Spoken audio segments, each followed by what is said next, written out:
इंसान नहीं है, वो सांप है। और जिस भारत ने शेख मुजीबुर रहमान का साथ दिया और पाकिस्तान से काट करके बांग्लादेश बनवाया, उसी भारत को आंखें दिखाने लगा।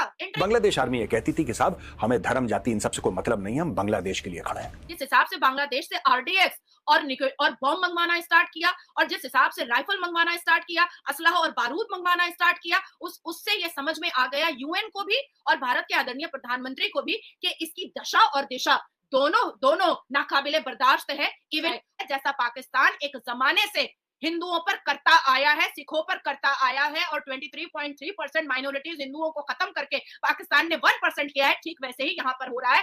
और यूनुस साहब पाकिस्तान से ट्रीटी करके इसीलिए बुलवा रहे हैं आरडीएक्स, असला और बारूद, ताकि जो 1 करोड़ 1.5 करोड़ से ऊपर हिंदू बचे हुए हैं उनको भी खत्म कर दिया जाए। आज वही जमात इस्लामी पावर में आ रही है इतने सालों के बाद। बांग्लादेश की सारी की सारी पॉलिसीज एंटी इंडिया बनने वाली नहीं है। ये तालिबानी एक्टिविटीज है, ये जिहादी एक्टिविटीज है, ये मुसलमान नहीं है। ये मुसलमान का नाम रख करके ये अपनी क्रिमिनल और अपनी आतंकी हरकतों को अंजाम दे रहे हैं। अपने अश्लीलता के नंगे नाच को इस्लाम का नाम दे करके उसको एक्सक्यूज दे रहे हैं। तुम्हारी होगी 18 से 20 करोड़, हमारी 140 करोड़ है।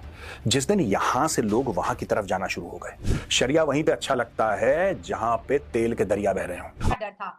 मोहम्मद यूनुस ने रिक्वेस्ट भेजी, प्राइम मिनिस्टर नरेंद्र मोदी से अमेरिका में मुलाकात की, और मोदी साहब ने कहते हैं ना सफेद इनकार कर दिया, कोरा इनकार कर दिया कि हम मोहम्मद यूनुस से नहीं मिलेंगे। ये तो होना ही था, ऑब्वियस सी बात ही कि बांग्लादेश की अकड़ आखिर कितने दिन तक ही कायम रहती। और नमस्कार दोस्तों, जय हिंद। वीडियो शुरू करने से पहले अगर आपने हमारे चैनल को सब्सक्राइब नहीं किया है तो आप सबसे अनुरोध है, प्लीज़ हमारे चैनल को सब्सक्राइब करें और हमारे वीडियो को लाइक करें। आइए हम पूरी वीडियो देखते हैं। क्या कहेंगी मोहम्मद यूनुस के रिक्वेस्ट को मोदी साहब ने जो है वो रिजेक्ट कर दिया, और अक्सर लोग मीडिया में कहते हैं कि मोदी साहब जो है जिद के बड़े पक्के हैं।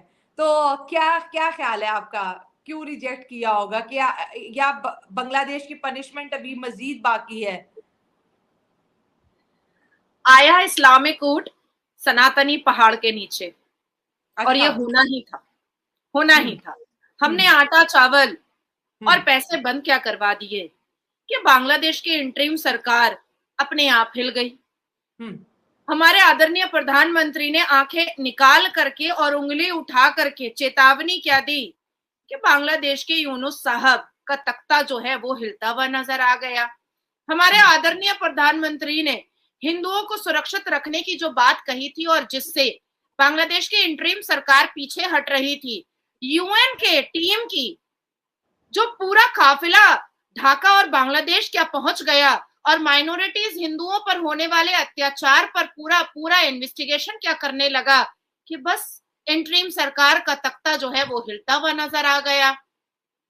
आपने कहा कि आखिर साफ इनकार आदरणीय प्रधानमंत्री कैसे कर दिए भारत के? शाला मुझे लगता है कि इंसान की मुलाकात इंसान से होती है। इंसान की मुलाकात ज़ॉम्बीज से नहीं होती है। इंसान की मुलाकात सांप से नहीं होती है। इंसान की मुलाकात मगरमच्छ से नहीं होती है। ठीक है, इंसान मुलाकात जो है वो इंसान से करता है। तो मोहम्मद यूनुस इंसान नहीं है। बांग्लादेश में रहने वाले इस्लामी जमाती, बांग्लादेश में रहने वाले एक्सट्रीमिस्ट, बांग्लादेश में रहने वाले टेररिस्ट, बांग्लादेश में रहने वाले तालिबानी और जिहादी माइंडेड मुसलमान इंसान नहीं है। इंसान नहीं है, वो सांप है। और जिस भारत ने शेख मुजीबुर रहमान का साथ दिया और पाकिस्तान से काट करके बांग्लादेश बनवाया, उसी भारत को आंखें दिखाने लगा इंटरिम सरकार।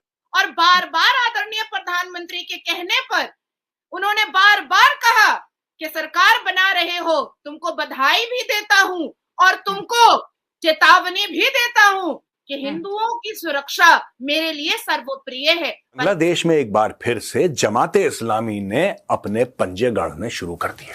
इन्फ्लुएंस तो उनका था ही, अब उन्होंने पंजे गाड़ने शुरू कर दिए।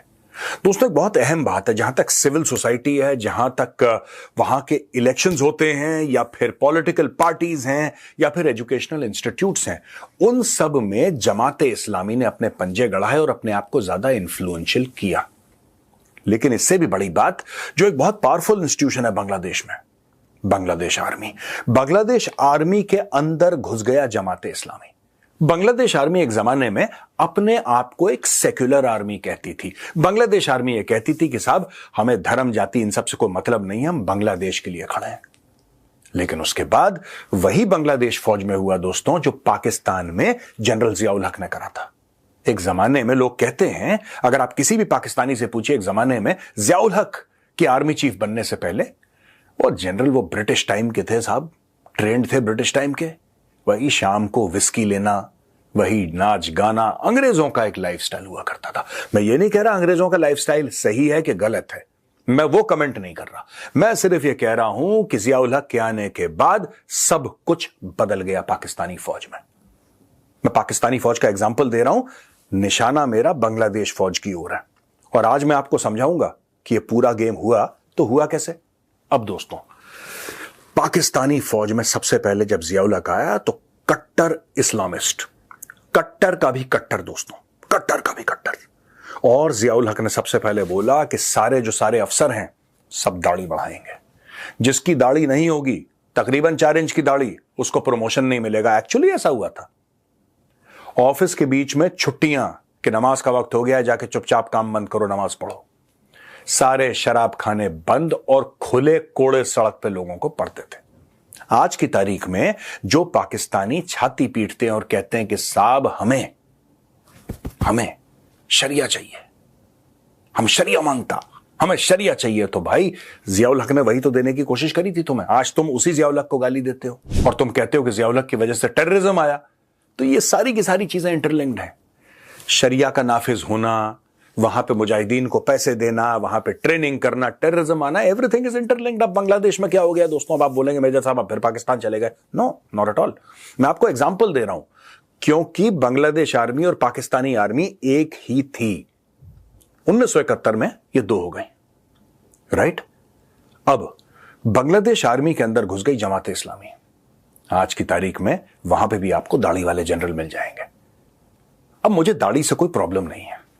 अगर किसी का दीनी मामला है तो उसका दीनी, वो एक दाढ़ी हो गए 2 हो गए, अपने को क्या लेने देना यार इस चीज से। लेकिन प्रॉब्लम यह है कि जमाते इस्लामी फिर कहता है कि उसको भारत के साथ दोस्ती करनी है। ये जमाते इस्लामी ऑन रिकॉर्ड कह रहा है कि देखिए we can't change our neighbours, हम अपने पड़ोसी तो बदल नहीं सकते। अब बांग्लादेश जहां पे है वहीं पे रहेगा, भारत जहां पे है वहीं पे रहेगा, ये सब चीजें वहां पे होती रहेंगी, ऐसा बांग्लादेशियों का कहना है और ऐसा जमाते इस्लामी का भी कहना है। लेकिन फिर जमाते इस्लामी ये भी कह रहा है कि बांग्लादेश को एक शरिया कंप्लायंट मुल्क बनाना है। यहां पे निजाम मुस्तफा चलेगा, यहां पे प्रॉफिट मोहम्मद का कानून चलेगा, तो चलाओ, किसी ने मना नहीं करा। देखो मैं आपको एक बात बताऊं, आपको जो चलाना है चलाओ, आपको जैसा कानून नाफिज करना है, that is none of India's business. आपको सड़क पे लोगों को कटवाना है, कोड़े पड़वाने हैं, पत्थर से मरवाना है, that is purely your business. आपको वीडियो कैसा लगा और आप इसके बारे में क्या कहना चाहते हैं, आप नीचे कमेंट करके हमें बताएं। आज के लिए इतना ही, जय हिंद।